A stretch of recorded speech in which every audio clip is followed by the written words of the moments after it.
Arestado ang isang lalaki sa Quezon City matapos subukan takasan ng Oplansita. Ang suspect na nahulihan ng baril, iligal na droga at mga pekeng pera, sa korte na lang daw magpapaliwanag. May unang balita si James Agustin.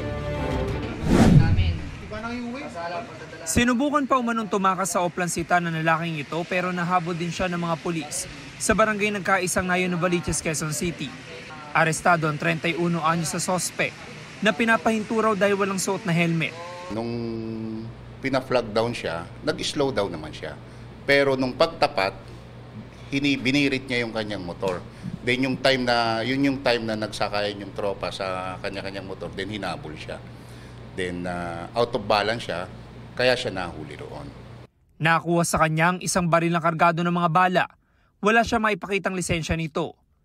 Laman din ang bagang 54 na gramo ng shabu na nagkakalaga ng 367,200 pesos at 139 na peking 1,000 peso bill. Ginagamit niya yung drugs.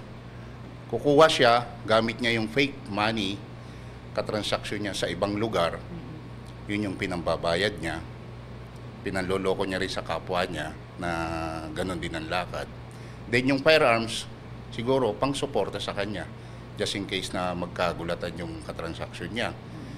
Then yung illegal drugs naman, dinidistribute niya yan nearby city katulad ng Valenzuela, Malabon, Caloocan, and dito nga sa Quezon City. Ito na ang ika-5 beses na makukulong ang suspect. Dati na siya nakasuhan ng pagnanakaw at frustrated murder sa Malabon. Nang tanungin sa kanyang pagkakaaresto, sa korte na lang po magsasalita. At ang hindi naman totoo yung dati. Hindi na po magsasalita sa korte.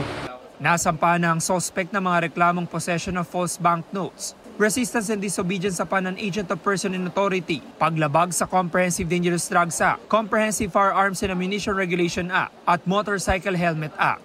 Ito ang unang balita. James Agustin para sa GMA Integrated News.